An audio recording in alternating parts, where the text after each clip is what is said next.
Okay, everyone, welcome to this special edition of our Torah classes. We're doing a DIY Yizkor. This is a special Yizkor unique to this year.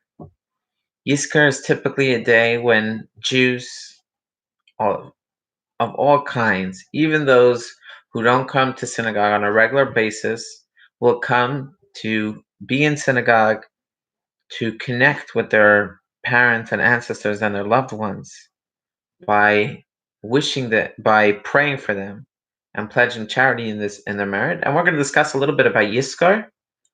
And before we begin, I'd like to mention that this lesson is dedicated to to a precious couple from our community, Marilyn and Cliff Soberg, Miriam Bas Alka, who has been a always a smile and always a sign of unity and happiness. And it's the festival today, so I won't offer any words of consolation due to the holiday. Um, but this class is dedicated to them, and we will see that the Torah study and the mitzvahs that we do here in this world have a great impact for the soul. So let's dive right into Yiskar. And actually, before we begin Yiskar, let's do a small touch upon the significance of the last day of the festival, which begins tomorrow night, Tuesday, April 14th, and goes on till April 16th and at sunset. It's a 2-day festival outside of Israel, and it commemorates the the miraculous journey of the Jewish people through the splitting of the Red Sea. 7 days earlier, the Jews had their first Seder when each family was sheltered at home and God passed over their homes and did not kill their firstborn. And it was a tragic plague for the Egyptians, that they lost their firstborn, and there's great wailing on that night. The next morning, the Jews walked out of Egypt after 210 years of terrible slavery into their freedom. But their freedom did not last, because 7 days later they were trapped at the Red Sea, and Pharaoh came and his army came chasing after them. And this is the and 7 days later is the end of the Passover festival, which we're celebrating tomorrow. So Passover, as it's written in the Torah, it's a 7-day festival, with the first day being a day where it's prohibited to do certain kinds of creative work, and on the last day it's prohibited to do those types of creative work.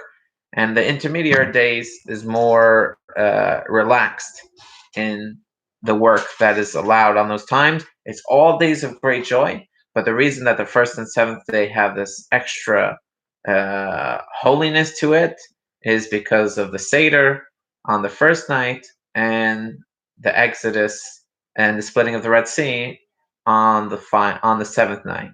Outside of Israel, all our holidays are doubled, and therefore we have 2 Seder nights in the beginning and 2 final days of Passover at the end. So we have an 8-day festival. And Yizkor is done on the last day of Passover, on the 8th day of Passover. So why do we do Yizkor? What is the meaning of Yizkor? I want to encourage you to look at the description. In the description, I share 2 links. One is a link of a Yizkor booklet, and it's important to download it before the festival and look through it. And ideally, everyone should be doing it at the same time. In our community, we're going to be doing a Yizkor at 12 p.m. on the last day of Passover. And those who wish for my father to recite a special prayer, my father will have the Torah open at 12 o'clock at noon. So you could submit any name to him, and he'll have the ark open, and that's an auspicious time to do the Iskar. So some details about the Iskar. So we know it's preferable for Yiskar to be done in a community. The reason for that is, first of all, you could say Kaddish. You can't do a Kaddish without a minyan. Second of all, the this when you have a community together, 10 people, what it does is it has an impact where only the good qualities of the congregation come into focus. And so you have 10 beautiful people, and that creates a community. Versus when you're looking at the individual, you size him up by his character flaws. But at the end of the day, each person's personality complements the other. And so when you see a integrated community, it elevates our prayers. And so there's a power in doing community. However, this year, the halacha is clear that the remaining part of Yizkor, excluding the Kaddish, can be recited at home.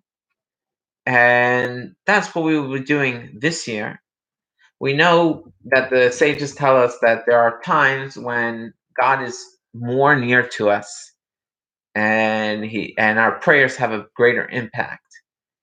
And although this is not written anywhere, we can assume that since God um, is looking after us and knows we can't daven with a minyan, He is certainly paying more attention to our prayers and our heartful yearning. And so this year is probably a very powerful Iskar, equal to the Iskar, or maybe even greater than the Iskar that's done on a regular year. So,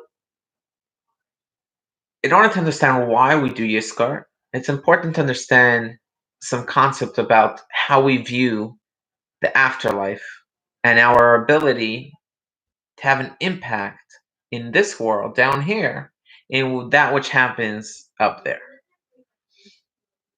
So the way it works about with the in the afterlife is just as two individuals in our reality in the physical world have different perspectives and different experiences, so too in the afterlife, each soul has its own personal place and experience.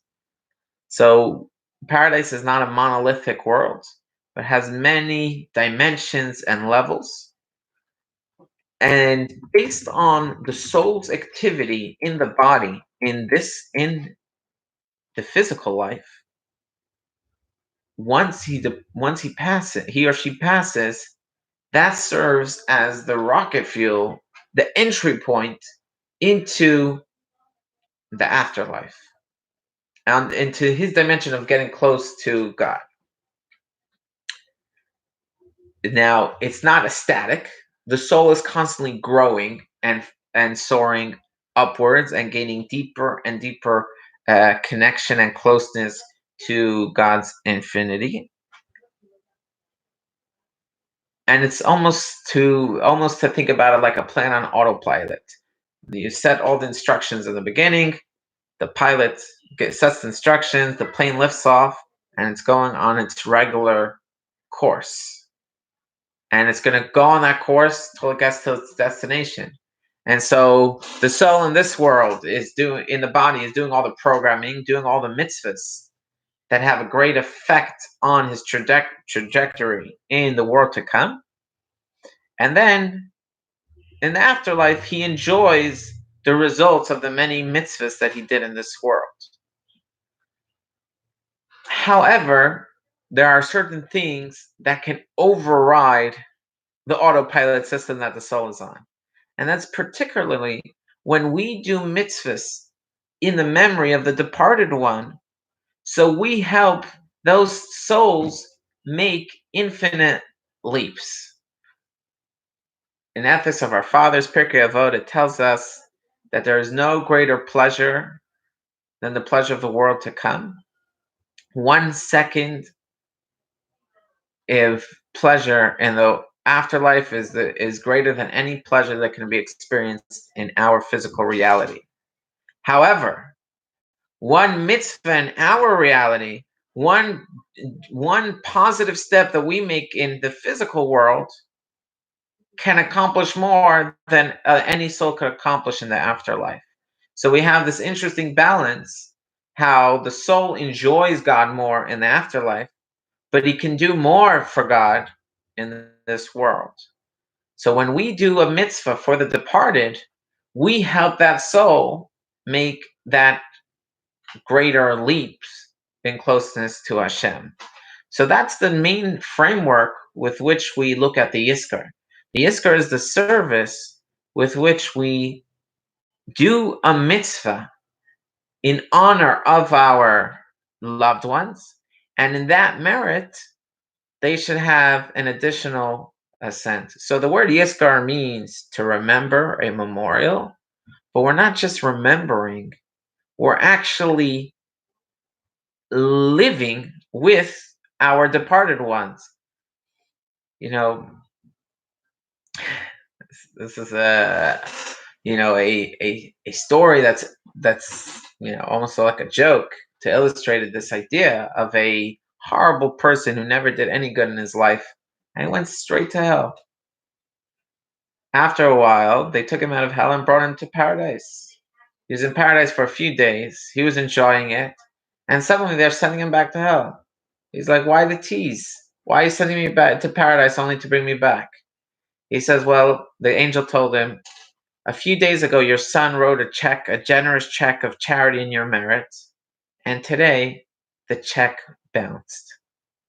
So, in the positive sense, our mitzvahs here have a great merit and ability for the soul. So the souls up in heaven see reality the way it really is. They see the beauty in the world that we are left to. We're walking in the dark and bumping.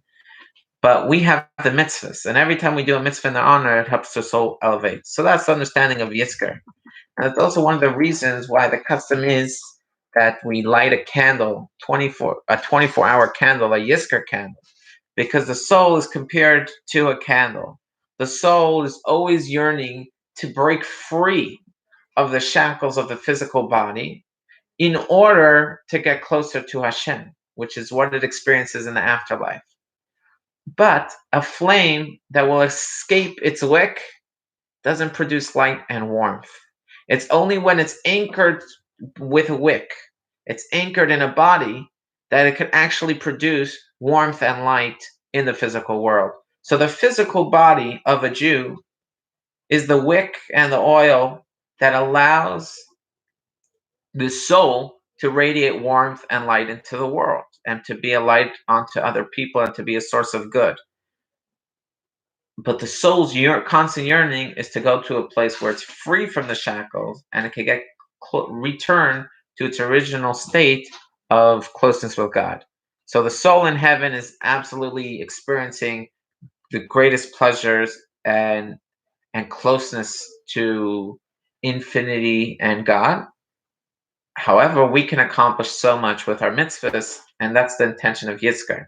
Now, when we're doing a mitzvah in honor of a departed, we have to verbalize it, except if it's our parents or our siblings, because with our parents and our siblings, we're really interlinked. We're really kind of one soul, and therefore, automatically, the good things that we do have an enormous effect on our parents, and that applies when we're alive. Sometimes we feel very disconnected from our children. Whatever happens that could cut us off from our children, or they're in a terrible situation, and we have no way to get through to them or to talk to them, and to something disgusts us about their personality or makes us feel very pain, and we have to realize that when we improve ourselves and do mitzvahs ourselves, that also has an effect on our family members. It makes them better, even if they don't see us doing the mitzvah, even if they're worlds away.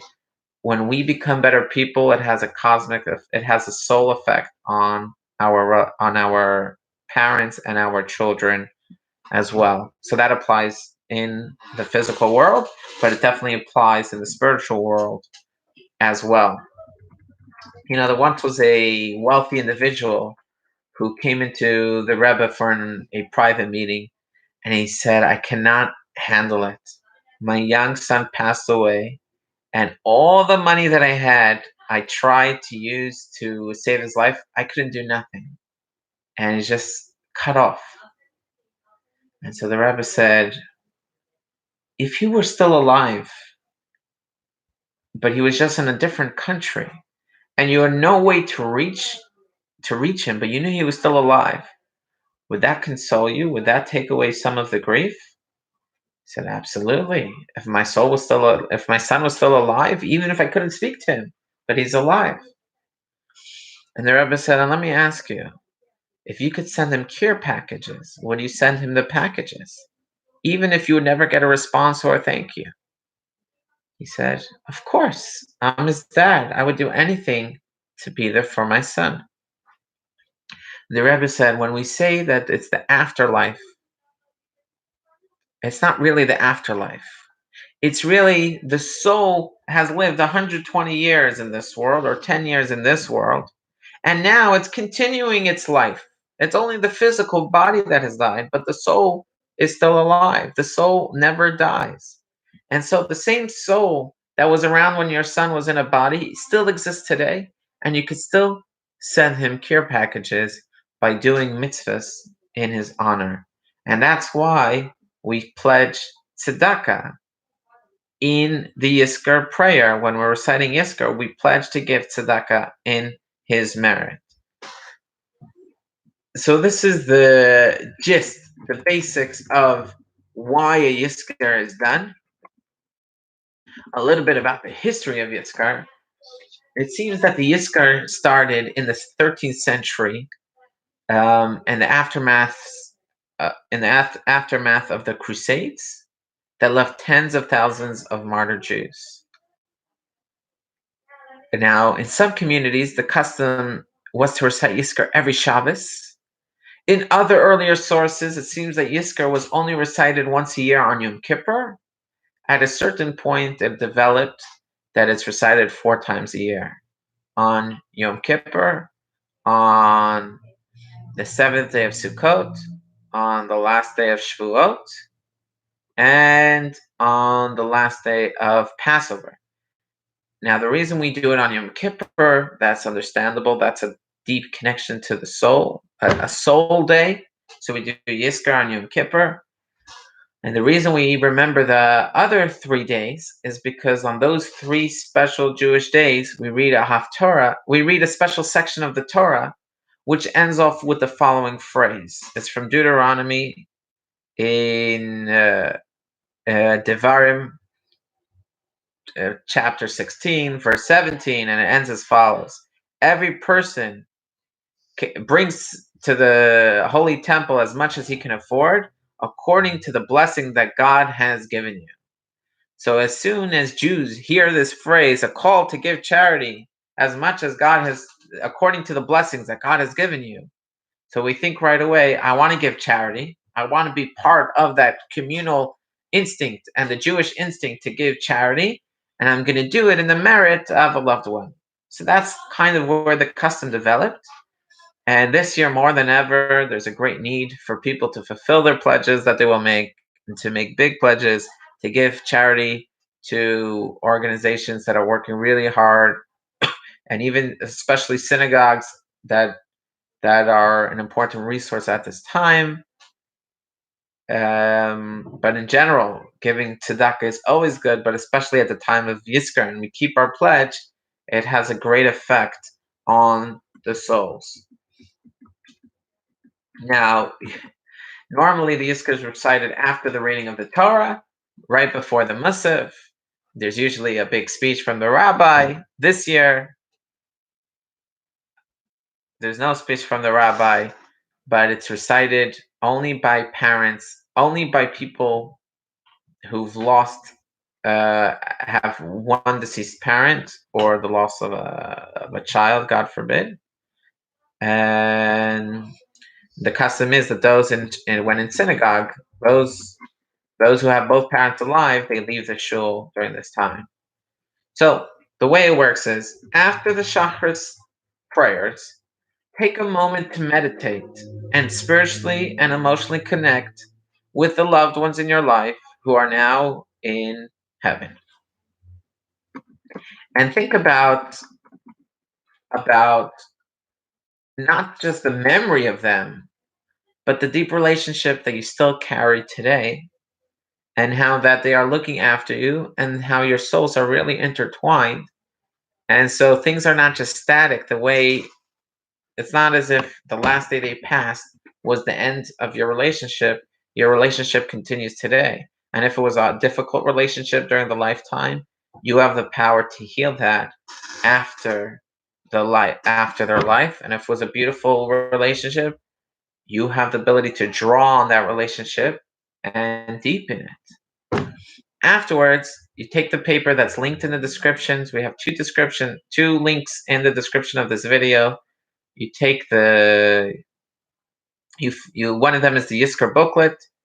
You look inside, you find the appropriate prayer, which a passage is appropriate for you, depending on whether you're reciting it for your mother or your father or for a community or for other people. And you recite their name and their mother's name. If you wish, you can say the Kal Malei Rachmim that's at the end of the booklet. And then the Av HaRachmim prayer is recited. In the Av HaRachmim prayer, which is printed in the Siddur, right before the Musaf, is where we ask God to remember the countless martyrs, individuals, and entire communities who lovingly gave their lives to sanctify Hashem's name, God's name. And then you take another moment to contemplate your connection with your loved ones and the immense gratification they are feeling at this moment, that you're remembering them and you're pledging tzedakah on their behalf. And enjoy that. Enjoy that newly strengthened relationship. And of course, after the holiday, remember to keep the pledge. After Thursday night, after nightfall, make sure to follow through on the pledge. So that's the basics of Yizkor. I just want to mention another important concept about the last and final days of Passover. In the last hour of Passover, we typically have a Mashiach meal. A Mashiach meal is like a mini Seder. We sit down the last hour, we wine, we eat matzah, we think about the future redemption of our world.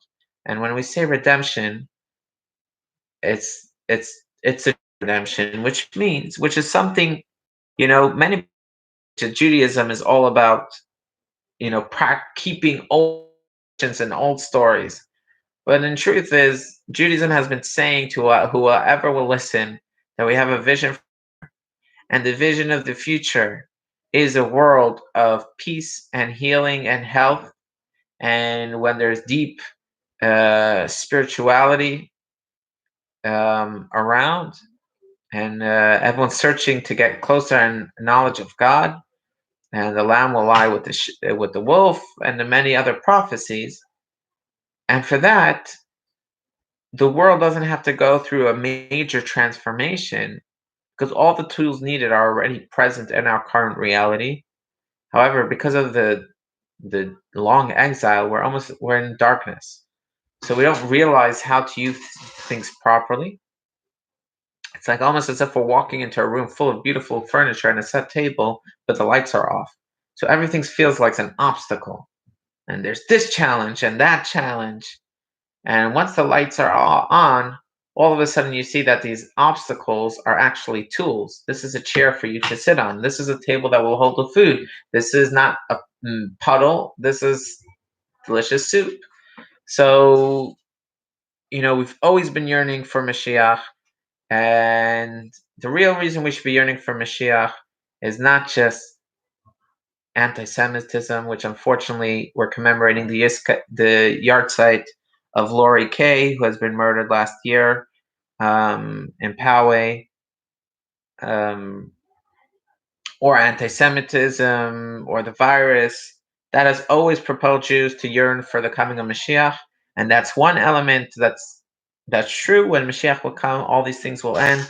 But we also yearn from a more enlightened place, that even if there was nothing wrong, even if we didn't have anti-Semitism or we didn't have the coronavirus, the world is still not in the ideal state that it is. And so we kind of celebrate this. The first Seder on the first night commemorates this that was. And the Seder that we end off Passover, we drink some wine, we eat some matzah, We sing ourselves some songs. We read and study a little bit about Mashiach, which is in the textbook provided. And that will take us, hopefully, from that meal, or even earlier, straight to a world of peace and Mashiach. May we merit only good things and to hear only good news from each other. And if you have any questions, please don't hesitate to call me on my cell phone or email me. Cell phone and email will be in the description as well. So, a happy remaining Passover.